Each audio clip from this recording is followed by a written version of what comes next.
Hey guys, what's up? This is Teddy Macedo, aka bearRimshot's speaking. It's been a while since I last did a special vlog. Know what you can be thinking here? Wait, Teddy, didn't you already do one of those things yesterday? Yes. However, what I did yesterday, as I'm currently recording this, was an update vlog. What I'm about to do today is what is called a special vlog. What's the difference between an update vlog and a special vlog? Now, an update vlog is where, when you do an update vlog, you know that you, as the individual content creator in general, will want to do your part, to speak up to all of your very loyal viewers, fans, and followers of how, more so that people support your work, if you know what I mean, on any important updates worth knowing about any upcoming projects you may have either in development or in production. Like, basically, when you're an update vlog that you're essentially talking about, essentially doing so just to speak about nothing more than what's going on with your life as a content creator right now in terms of the here and now. Which I will admit is something I've always been, no matter how much I may have said or done things you may not like. That's because you know how to be a Christian when I do things that don't cater you when you want to be. Because, yeah. But anyways, where special vlog, well, is kind of like a review in a way. The kind where, I would always get requests of doing this or that. Which when being asked whether or not a vlog talk about this movie, where share my full opinion on this one movie or that one game or whatever. Now, if you want me to make a video of some sort where you all get to hear my full honest opinion in full abundance on one individual, that is what I'm doing right now is doing here. Anyways, without further ado, let's get into what I knew I would want to talk about here.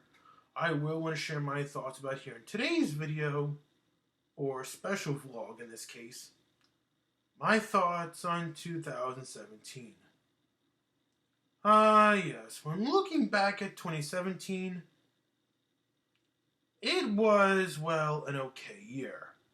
Not as good as, say, 2018, 2019, and 2021, and 2022, but it was a better year for me comparing to the likes of 2016 and 2020 in some way.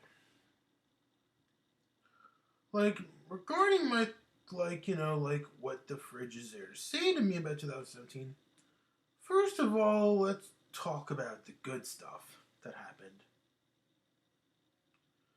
Now, if you may recall, especially in some update vlogs I did earlier this year as I'm currently recording this, you'll notice of how that, now if you know me very well, then, I'm not afraid to admit about myself how much I always hated being in residential school. Well, thankfully for me, when 2017 kicked in, at least, I finally got my bar mitzvah dream being not being in residential school anymore. That's a good sign. And if you may recall when I did my 2016 vlog, I did point out that, that how big of a missed opportunity it was at the time where, I didn't have my once-in-a-lifetime chance having AAA chocolate cake when I was on my final Dave and Buster's trip with St. Chris while still resident there. Long story on that, I will say.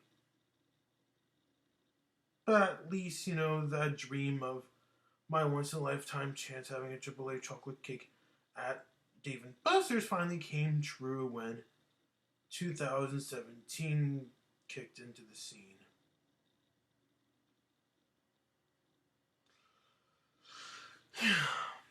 And another good thing to say Another thing also can be appreciative of 2017 is, as I was saying earlier in today's video that I did mention that, how happy I am to, not be, but instead, I finally did independent living, which, true funny story about doing independent living that I remember when I was a resident of St. Chris, Dad, who was my social worker at the time, during my whole entire time when I was a resident there, named Mr. Bedford, he did ask me a really good question on what I would do, say, if I wound up living in a group home or doing independent living. And I will admit, at the time when I was first asked such a thing, I will admit I was pretty skeptical at first on living in a group home as opposed to, letting me be here with Mom and Dad every night. Considering said bad experience I had thus far to that point in time in my life with when I did go to residential school. And then, next thing you know,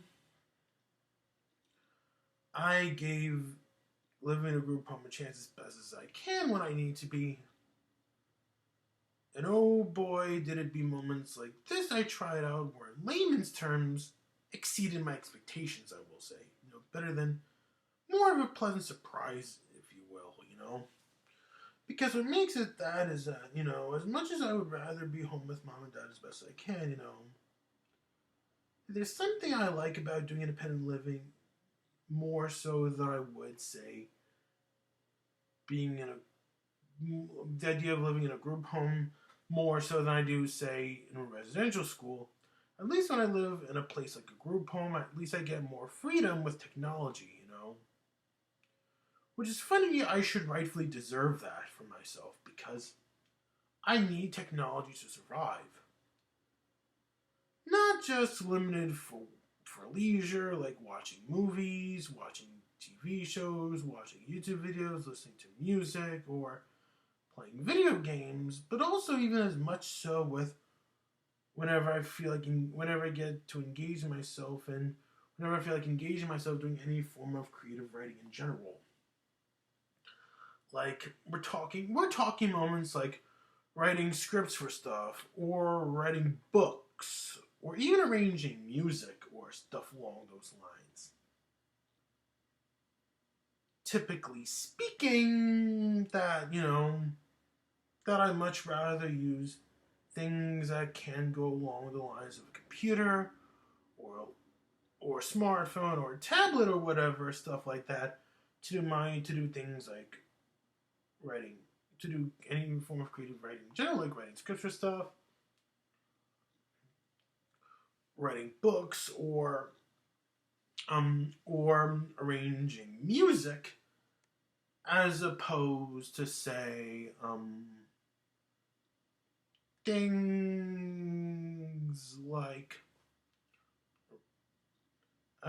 things like using paper and pen or pencil, And as it can come to my understanding, that according to Tim Johnson, there are a lot of people like there who enable Azuchi Guardian mostly for me getting to video editing, as Tim Johnson himself is not afraid to admit about stuff he does actually enable when he wants to. Says somebody who did say that he's not glorifying Azuchi Guardian, but really, turns out he lied about that. I can't believe it. But anyways, if you people out there wondering why the fridge I would ever consider getting into video editing, that means you, Tim Johnson, and yes, even you, Harry Henry, as well as you, especially if you hate the idea of, if you enable subscribe mostly for hating the idea of seeing me do so, well, the answer is simple. It's one of those things like this, I will admit, I have been wanting to learn from the get-go, and there I did it. I will admit that, at the time when I made the last episode of Casual Reviews bearRimshot's, I will say, that, it was a challenging episode for me to work on, and so much about it. But that's another story for another day. But one thing I can say for sure is that, the most challenging of working on what is a public apology would all boil down to Zuchi Guardian, who, as you can all probably see for yourself, not only got away being such a pig over that said show I was doing, that said of my review show, but also would continually spread lies about stuff, as well as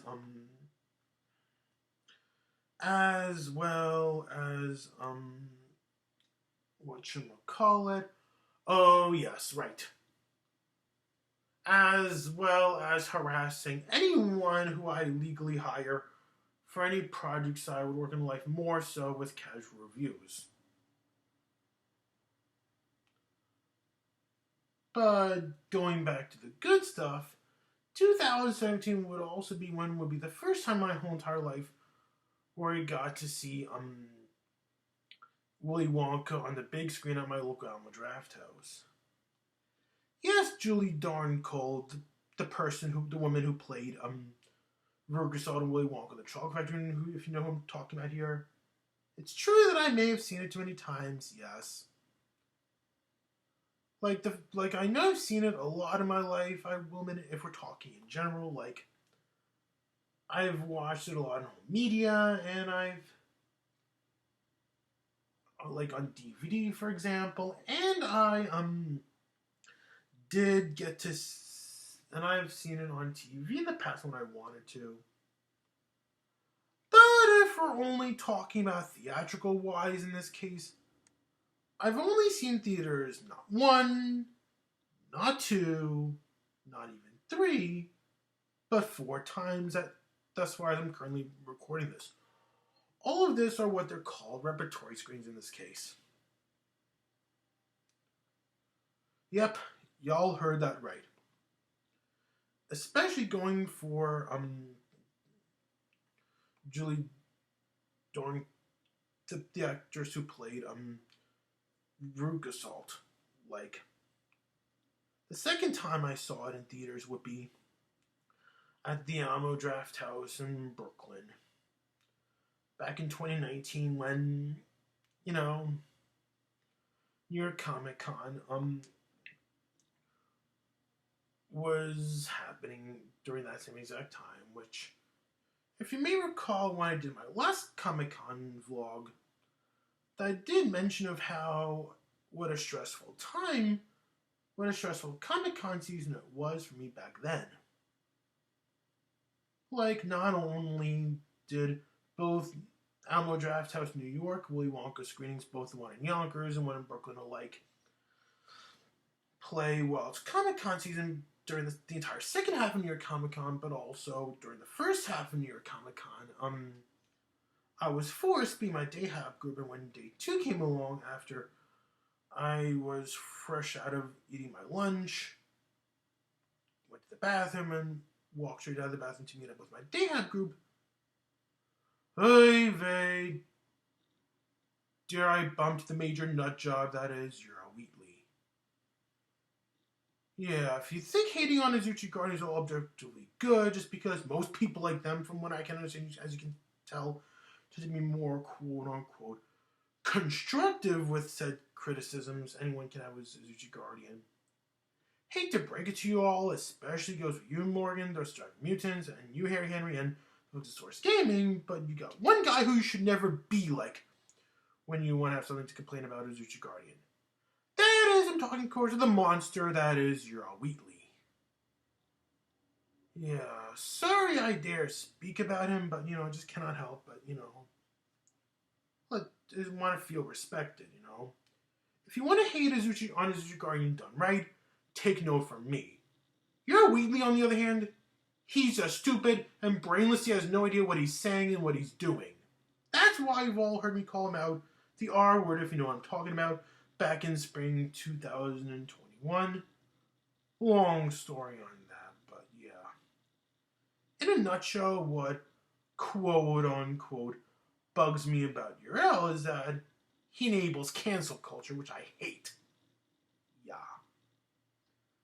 Anyways, the third time I saw Willy Wonka would be in theaters would be through a Fathom event screening last year at the City Center in White Plains. And the fourth one will be the more recent one, being at my local one at the Alamo Draft House.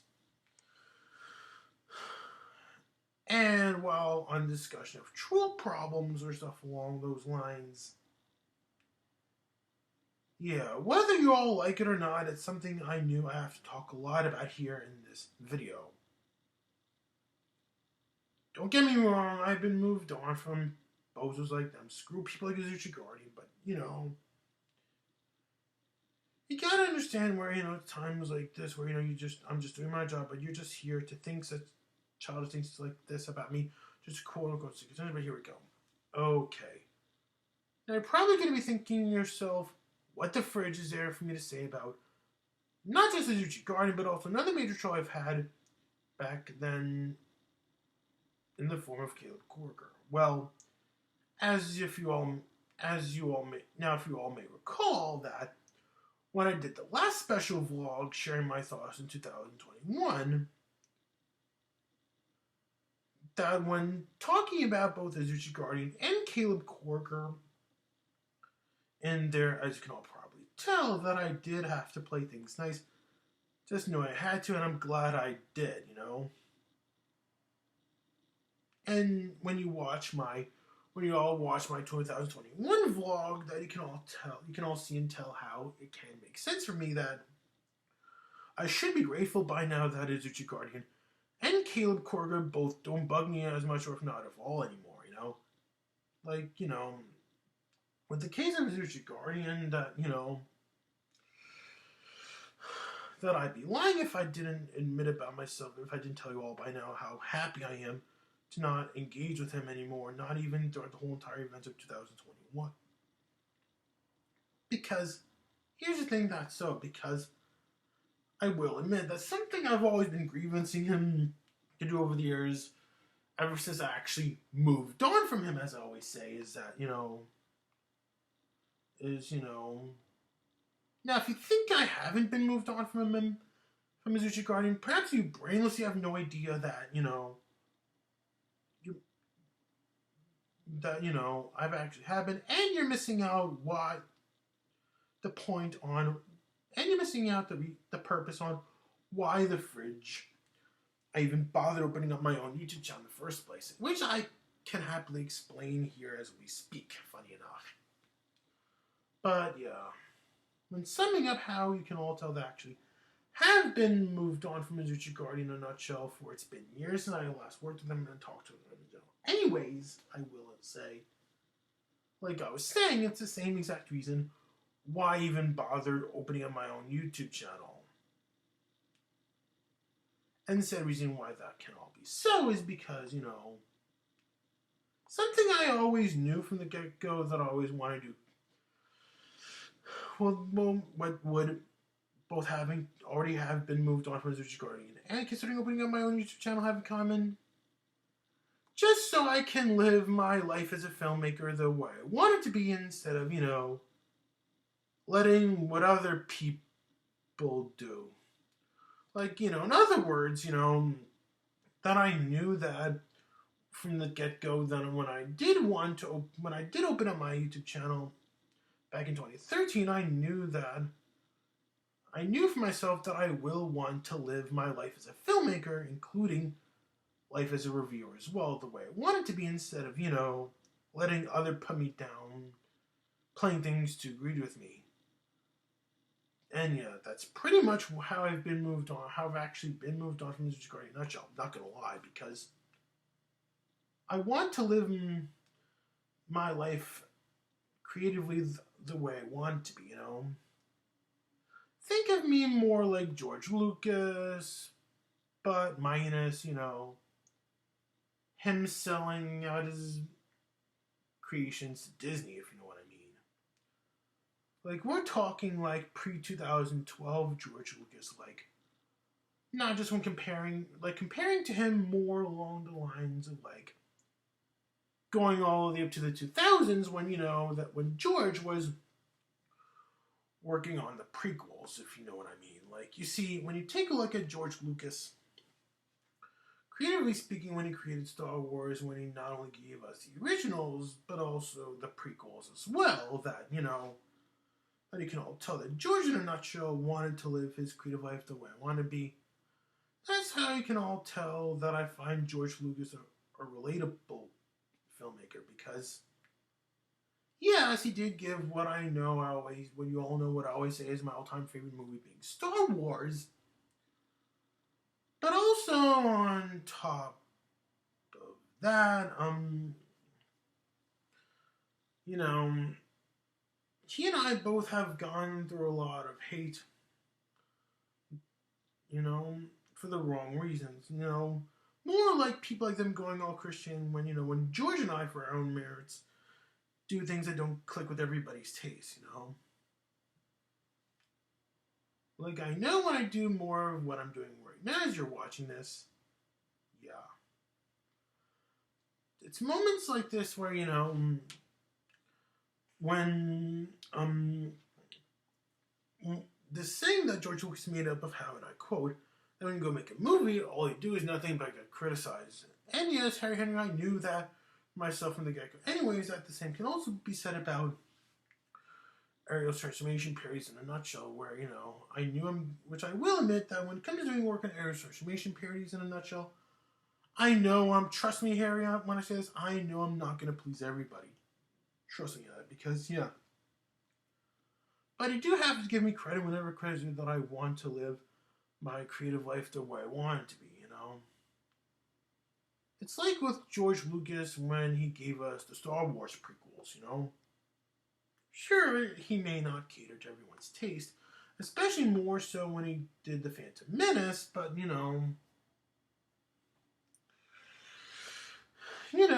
has, he did what he wanted to do, whether we all like it or not about him.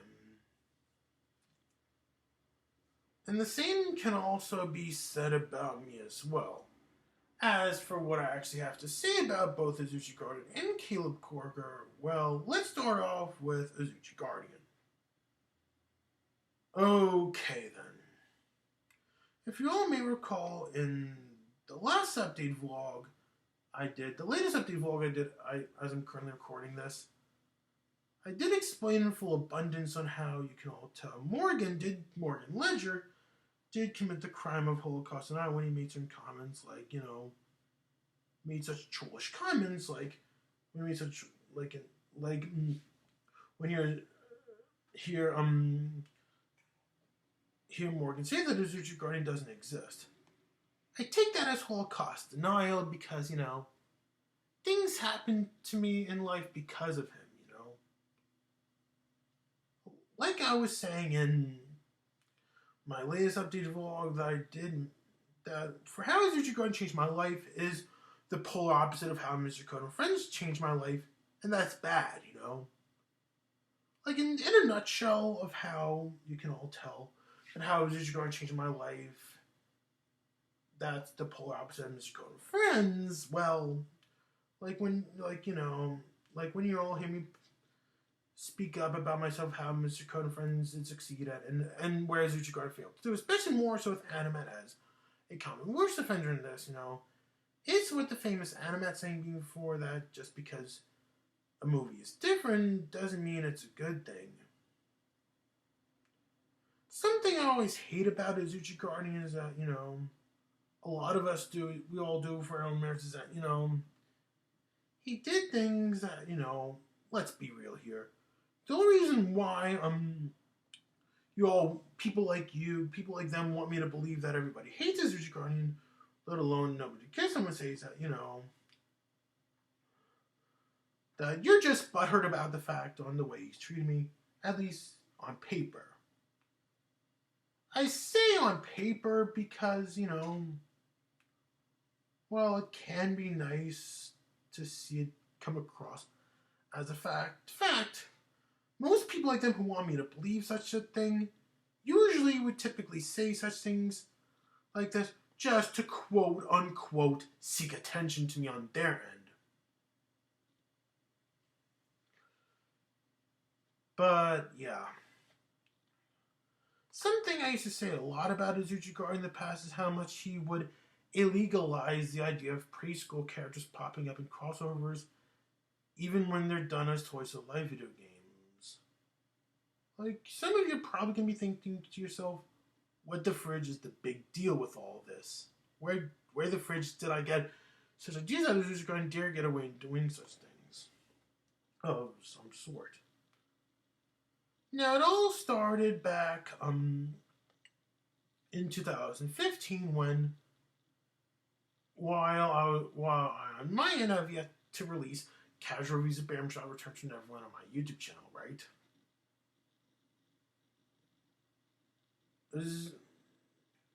It all started way back in 2015, back when I was in 12th grade in high school, where up to that point in time in my life, I officially became a brony, all thanks to the success of epic battles in general, the whole entire franchise, even with characters from My Little Pony not getting let go anytime soon, showing up in Epic Battles 3, and showing more Epic Battles sequels to come.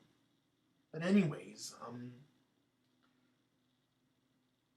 then came along Azuchi Guardian, who in layman's terms would go all Chris Chan on me when it comes to things, telling me, oh, I'm a real brony, and then next thing you know, he'll call me out as gay, which y'all know I'm not.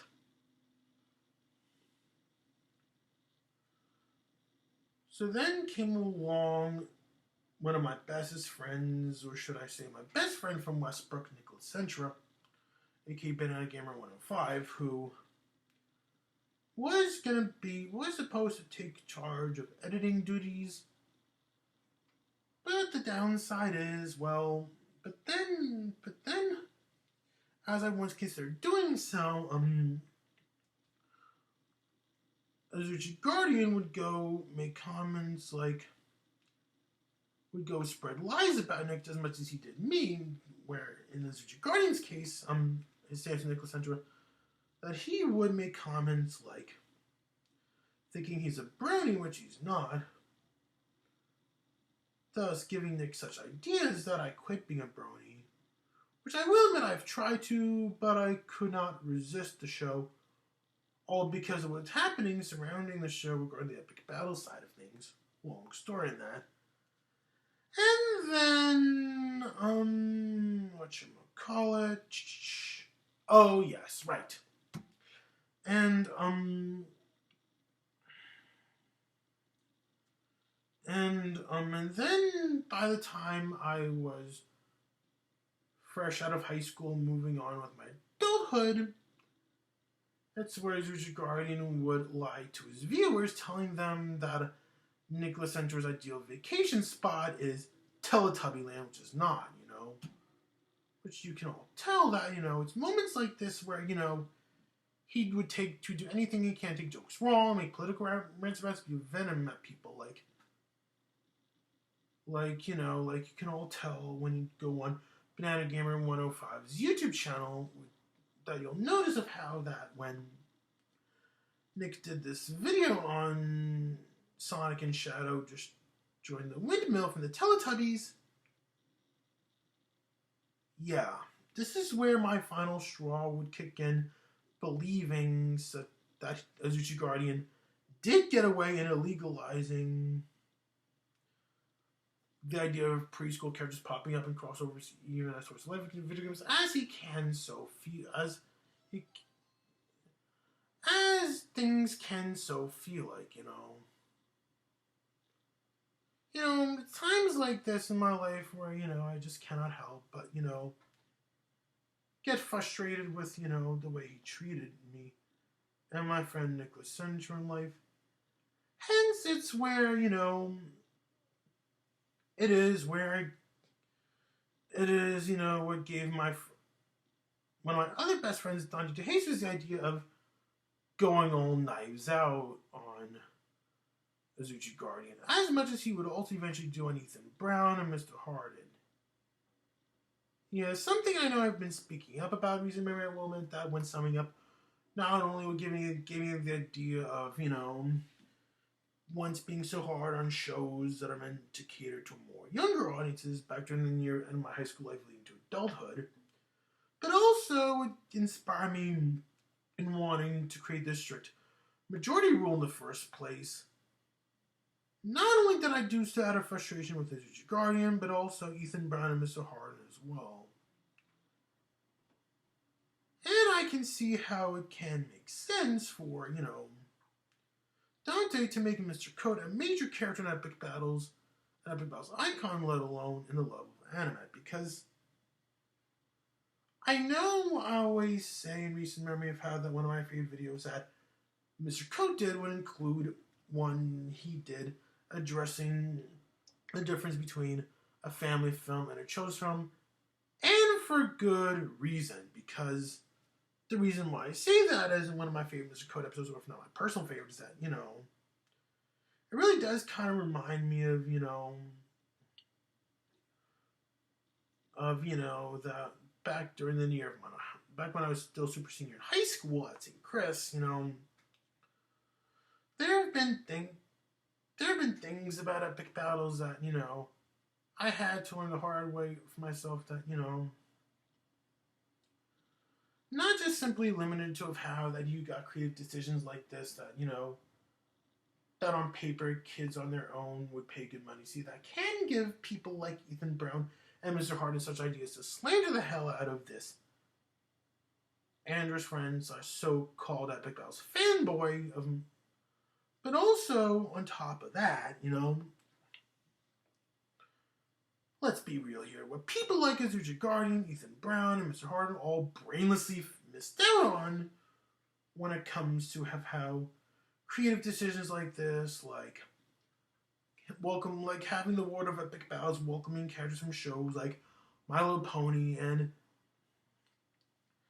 Sesame Street as much as it would things like the Disney princesses, stuff like Mickey Mouse, stuff like Shrek, SpongeBob, Mario, Sonic, Marvel, DC. You Epic Battles community folks watching this all get the idea as if you actually watch this. But, and the same can also be said about making the RZ of Disney be the 100-acre wood from Winnie the Pooh, as well as such rules be made for this said universe, like no death and no alcohol, Now, in the case of welcoming in characters from stuff like My Little Pony and Sesame Street as much as, say, Mickey Mouse, Disney princesses, Disney villains, Shrek, SpongeBob, stuff from Pixar, The Fairly Odd Parents, and stuff like Mario, Sonic, Smash, and things like Marvel and DC, is that this is what it's called being inclusive, Top of that, you do have people like them who can have nostalgic memories for things like Sesame Street, Blue's Clues, and My Little Pony, as much as you got people like them who can also be so when they want to be with things like Mickey Mouse, things like Disney princesses, things like Disney villains, things like Mario, things like Marvel, and even things like Star Wars, And the funny thing about what I'm saying right now, just now, is that, if you may recall in my latest update vlog that I did mention of why I even bothered wanting to make Epic Battles into a video game, let alone have ideas of writing my own personal Epic Battles related projects, mostly bringing it through the interactive media side of things. Morgan Ledger, does bring up a solid point of this, mostly in general, of how, every movie or show or game or whatever can have his audience, Even some more quote-unquote hard to find stuff like any Epic Battles movies and holiday specials like yet to be made in general, both old and new, can be no different, because now, in summing up why I even bothered wanting to make writing and directing my own Epic Battles related projects, in spite of not actually seeing it, as I was finding, in spite of even being niche, to say the least, it's just like,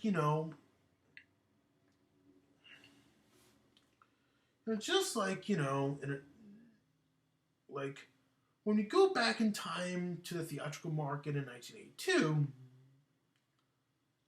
It's just like with The Secret of Nim, for example, where, sure, it alongside with Tron and the Dark Crystal all got overshadowed by Steven Spielberg's E.T.,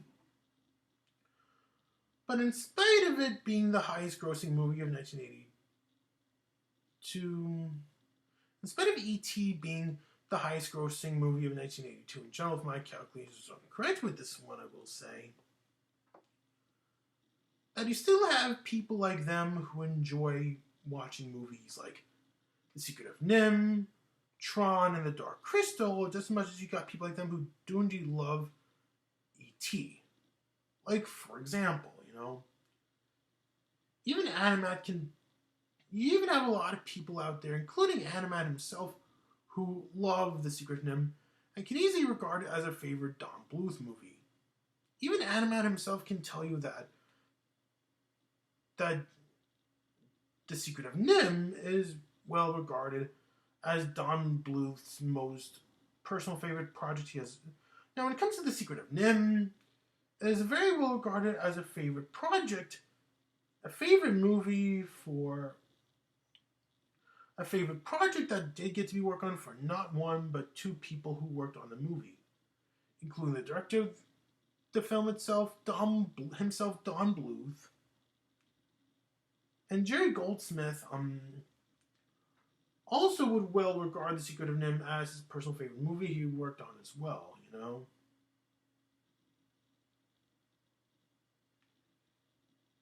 Regarding Tron, and also it, like Secret of Nim, got overshadowed by E.T.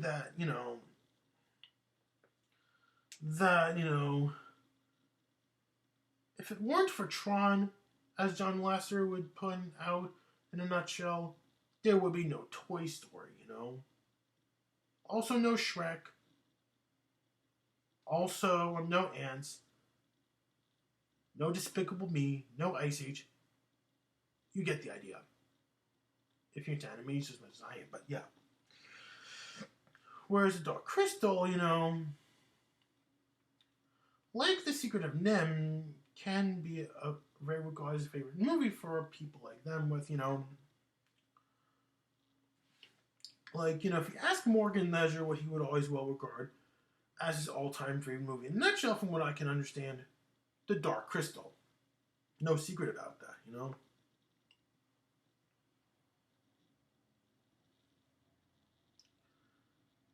And, for why I would ever dare want to make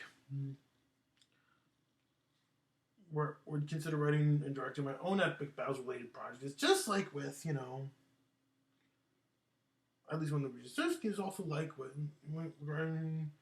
regarding is also like with The Great Mouse Detective, Also, when it comes to Epic Battles in terms of its audience, not only should you all compare it to movies like The Secret of Nim, Tron, and The Dark Crystal, but also another movie that comes to mind worth comparing it to would be The Great Mouse Detective, At least out of all the movies I could have compared it to, in terms of when being put into this whole, it has its own audience mindset, as to quote Morgan Ledger, that, The Great Mouse Detective I would very well regard as an absolute worst offender in this, and here's why. Because when it comes to The Great Mouse Detective in a nutshell, yes, it did get overshadowed, but surely it wasn't the highest grossing animated movie at the time when it first came out in theaters, which in this case, with The Great Mouse Detective, would be An American Tail. However, that doesn't make it The Great Mouse Detective can always be often well regarded as one of those movies like them that, just because you may not like it, and just because, it may have been beaten out by a different movie at the box office, with the case of Great Mouse Detective, it did so by An American Tail. That'll make it a failure. Nor does that mean,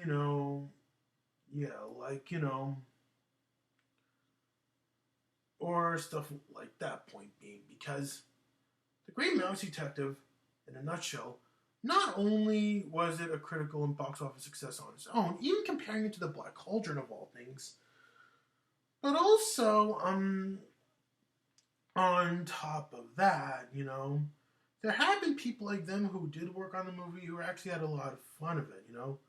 With the case of The Great Mouse Detective, that one actor who worked on the movie would very well regard it as his personal favorite project he worked on, as what Jerry Goldsmith was for Secret of Nim, would happen to be the original voice of Ratigan himself, Vincent Price.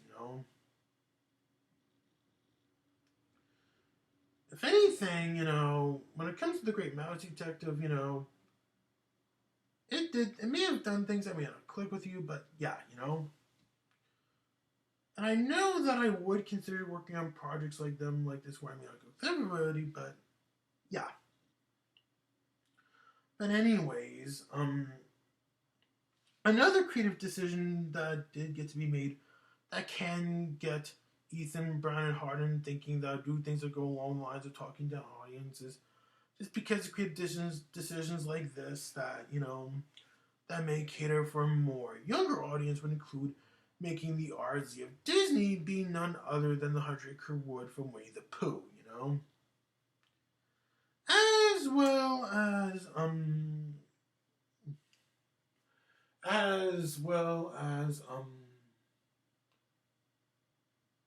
a strict no death rule and a strict no alcohol rule. Now, the strict no alcohol rule, I will say, that is, if that is really true about Epic Battles in a nutshell, is one of those creative decisions for those movies like this, I will say, I can be agreeing on, I will say. Of course it can and shall. Of course it would be funny anyways if, I can't let, if I cannot see, anyone with my family, Animat, Mr. Coates, I'm drink with the camera,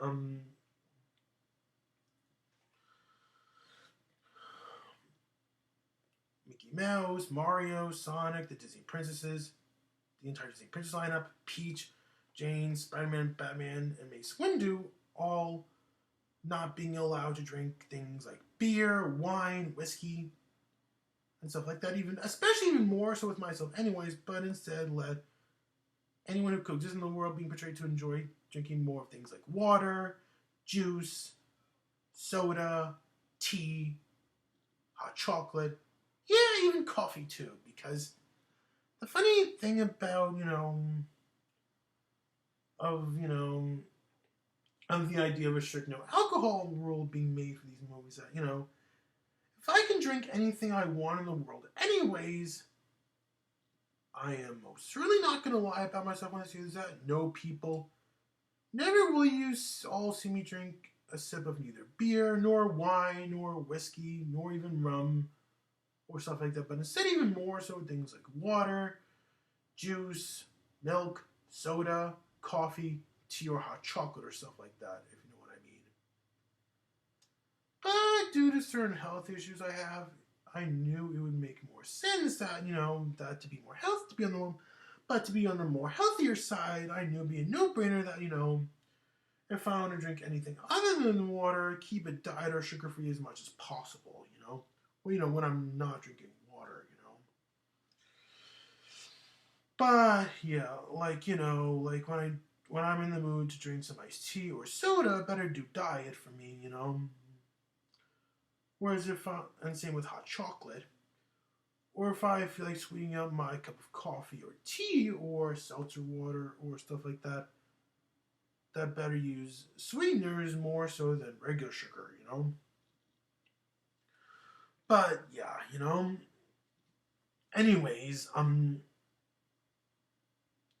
yeah, even though, sure, you have creative decisions like this that can be made for epic battles that, in layman's terms on paper, kids on their own would pay good money to see, Even someone like Micah is not afraid to speak about creative decisions like this that could be made on behalf of another Andrews friend named Dante, that even the more quote unquote older crowd can be PG when they want to be, you know? Like, the funny thing that I always get about people like them who know what it is when they see a lot of Disney characters show up getting too much screen time is that, you know, there's a famous saying that Walt Disney himself will make up that when he makes movies, it wouldn't be just for children, but also for adults too. And, oh yes, right. On top of that, it is also worth pointing out that, you know, another creative, and, you know, that, you know, possibly the common worst offender of the adult moments in these movies that Mike is not afraid to speak up when he wanted to would include when discussing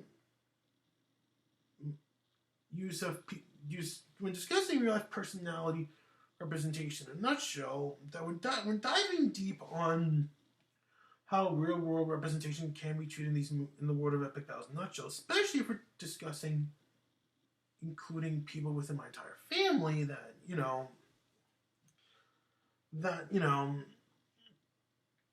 it turns out epic battles in terms of the real world representation side of things is no Peanuts joke. I meant, like, what I'm saying is Peanuts, you know, Charlie Brown, that kind of stuff. No. Like, you know, like when getting a better understanding what is epic battles are real personality representation in terms of those who are considered major characters, it's not all Peanuts or stuff like that. No, but rather more so with, you know, you do have both my mom and my dad who are considered quote unquote essential to the story as much as what my brother, myself, and my cousins can be, you know.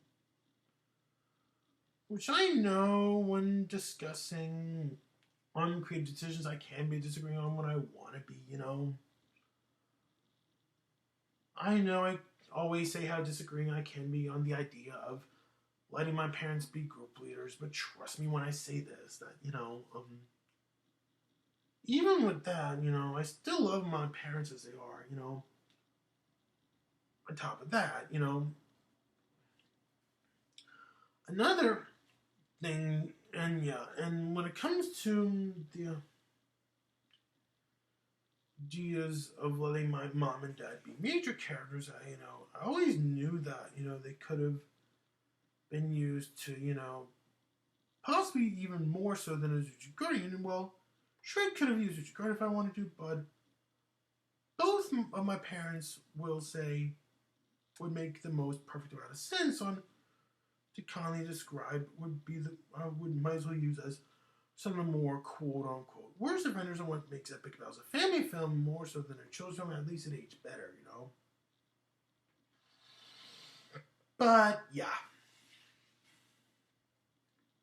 But going back to the discussion on everything that Jagger did wrong, well, where the fridge was I? Oh yes, right.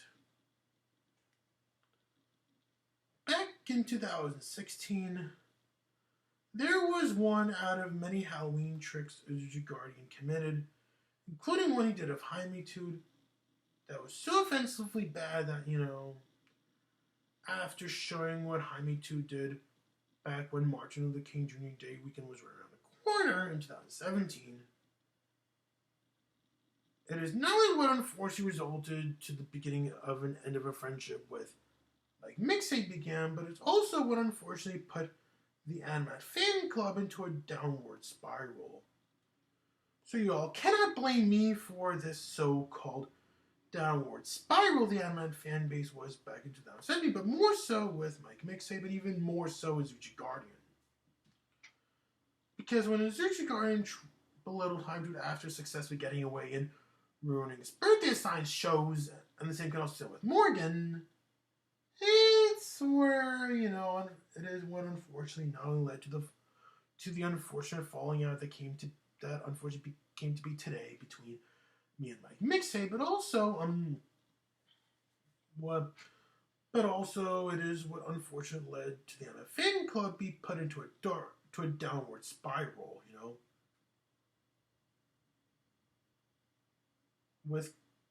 whoever was in charge of the fan club at the time, Caleb Corger, banned me for more slanderous reasons, as I always say.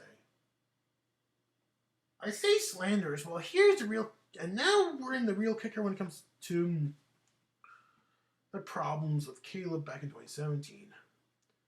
Now, the continued complaints I've always had with Caleb in the past, especially more so back in 2017, would be, well, when summing up why he even bothered removing me at the Emma fan club. In a nutshell, he would go slander me. Like, it's moments like this that made me want to call Caleb as a retard, because here's the thing that is so. Because something that always, quote unquote, bugged me about Caleb in a nutshell is that, he would always misinterpret me for doing things I really did not do. Like, you can all tell when Caleb used the wrong words to kind of describe what he did. Like, he would slander me, Chris Chan style.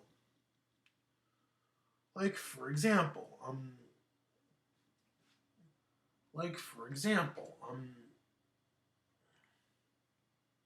possibly what offended Caleb that would make him want to go all Chris Chan on me is when I got to be a so-called critic on Mike Mixtape, hence giving Caleb the idea that I would, quote unquote, lie about him, which really I didn't. As I was trying to say earlier that, just because I said or did things you did not like, that don't make me a failure, nor does that make me a liar, nor does that make me someone who's willing to put harm on one or more, because you just like to think about that, because, you're just looking to go all Chris Chan when in reality I just said things like this where, that did not click with you, let alone that did not cater to your taste, And I understand that, and I get it. It's moments like this where, you just cannot help but do what you're passionate about. But sorry to say this about you, Caleb, but you know how to be such a Chris Chan with me when you want to be, And truth be told, I did not lie about Mike Mixtape. Sure, I may have said things you didn't like hearing, but, still,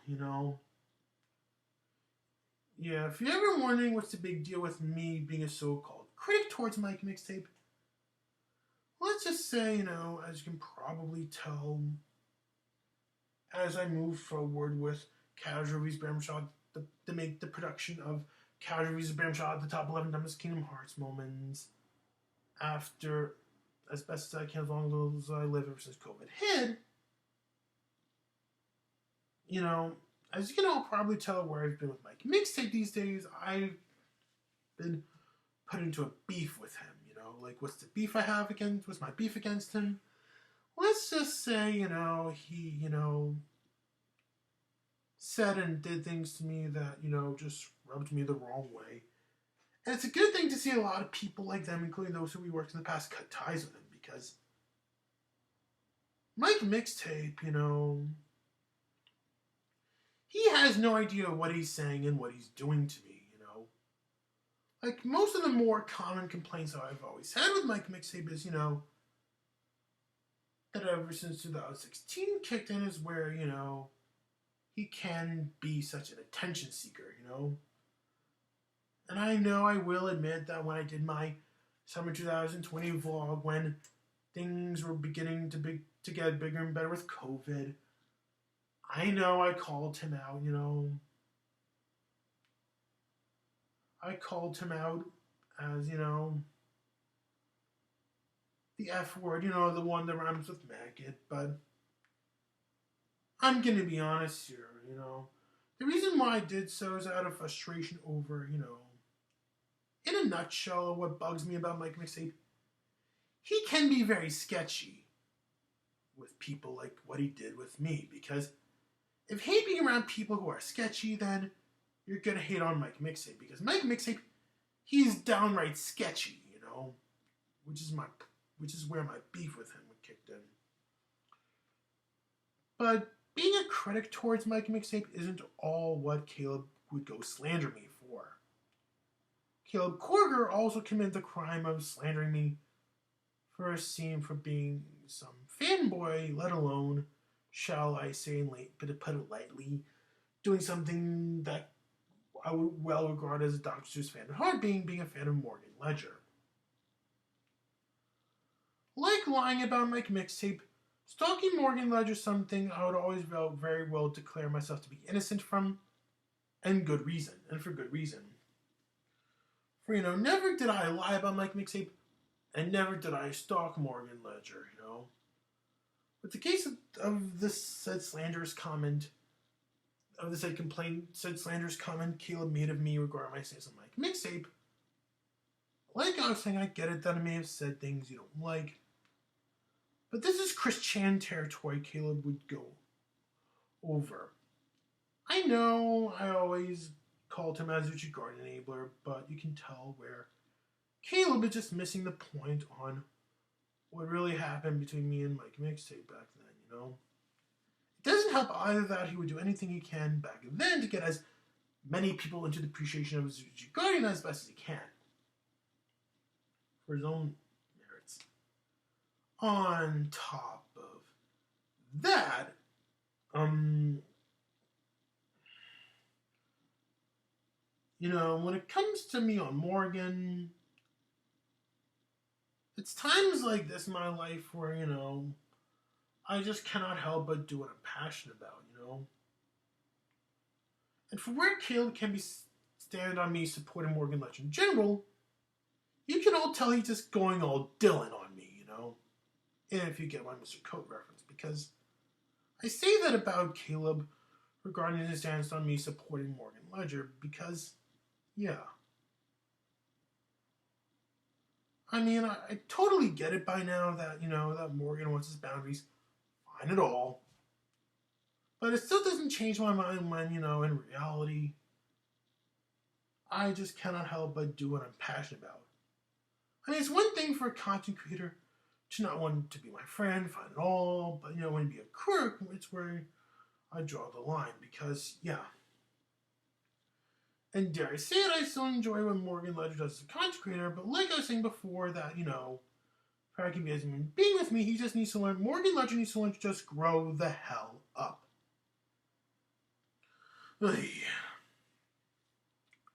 And another slanderous comment Caleb would make on me would be, well, that he would go quote me as holding grudges against him.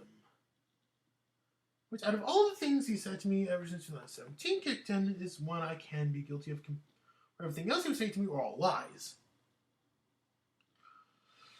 Now, when it comes to the holding grudges part, that, there's this famous saying that exists that, you should always treat others the way where you want to be treated. As you can all probably tell by now on how regarding my history with Caleb, that he gets to be people like them who treated me so offensively bad that, I knew I have to lose respect for him, cut ties with him, and move on with my life from him, completely.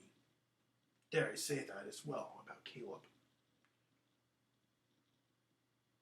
And if he still thinks that about me for whatever reason, I guess you can all tell that Caleb just simply brainly misses the point of why I did, so that, Now, as it comes to my understanding, Caleb, you still love Mike Mixtape in the most Christianish way possible. However, you ever hear Mike Mixtape say this saying that, friends come and go? I know I do.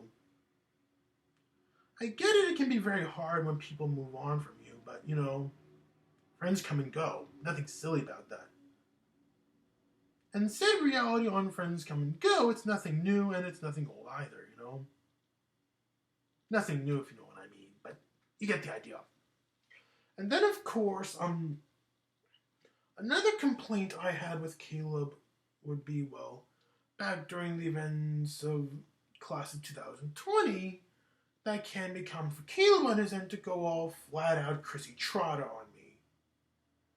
If that name sounds familiar to you, then you can tell you don't want to be like him while engaging with me. Because Caleb, in a nutshell, is very well regarded as Animat's biggest internet troll. 1 out of 2. The other one, well, happens to be one who, in layman's terms, would go accuse Animat of pedophilia just because, well, he outright refused to review a movie that this said individual wanted him to review. And just because someone may not want to grant your request does not make him simply that. If anything, he just did things that did not cater to you, up to the point that you want to go all Chris Chan on him. Shame on you for that, Greg. Shame on that. Shame on you for that, Greg. Goodness, because that's why I blocked you. But yeah. Caleb also got away in slandering me for my love for both animation and crossover media. Like, how did he do so? He thinks I'm weird, which on paper can come across as him slandering me for taking animation way too seriously as an art medium, and crossover media as an art nostalgia. What Caleb understands in a nutshell for how he views animation and crossover media, like animation to Caleb, kids genre, crossover media, pornographic genre. Now, what's the big deal with all this? Now, say you're into anime just as much as I do. Well, either way, if you know me very well, then you know how much I love animation, and it comes to my understanding that it's no secret that, that I always viewed, I love animation to the point that it makes me consider enabling anime mostly for viewing it as an art medium more so than as a kid's genre. After all, I will admit, I did cut ties with people I thought from my high school life who would dare enable this whole animation is just for kids nonsense. As for my CS and crossover media, well, like with animation, I always viewed it as art more so than I do porn. Okay, I may have pointed out in the past I got people like them who did commit the crime of treating it like some pornographic genre, but let's be real here. The only reason why anyone can think that about such things about crossover media in a nutshell is because,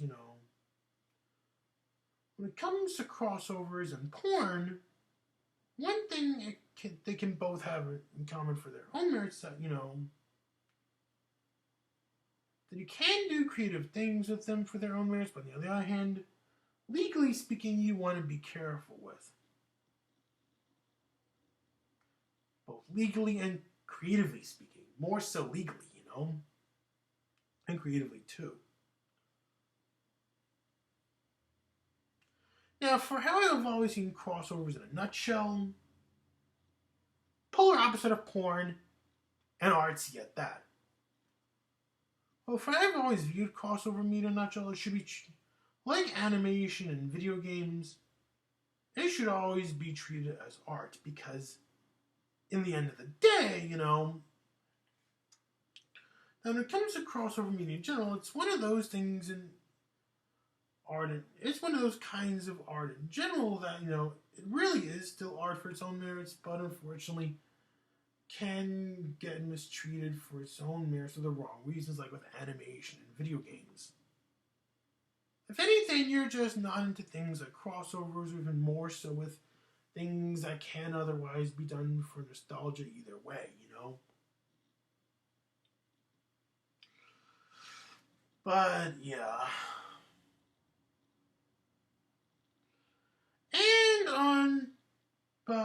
Going back to the positives of 2017, that what I always like to very well regard as one of my favorite memories of 2017, let alone one of my personal favorite movie memories in general, would be there was one weekend in 2017 where I got to see both Captain Underpants and Despicable Me 3 within the same weekend. No, not at the Alamo Draft House, but more so at this old movie theater set in Greenberg, where it used to be. No, not Ardsley, but Greenberg either way, if you know what I mean. But yeah, point being that, I remember back in 2017 that, I did get to participate in not one but two screenings of an animated movie I remember there was one, what I've always liked to very recall as one of the happiest movie memories of my life would include one back in 2017 where I got to see both Despicable Me 3 and Captain Underpants within the same weekend. And when I did so, what did bring me back the happiest of movie memories there would be, is where, I got to see both two animated movies that I would, two animated comedies that I felt like were to be, is where, I got to see two animated movies, like I was saying before in the form of Despicable Me 3 and Captain Underpants, both of which I found to be the funniest I've seen. One where I was with my dad, and one where I was with my ex-girlfriend. And, yeah.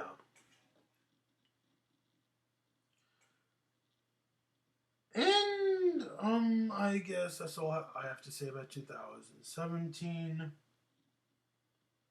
See ya in the next upload. Bye.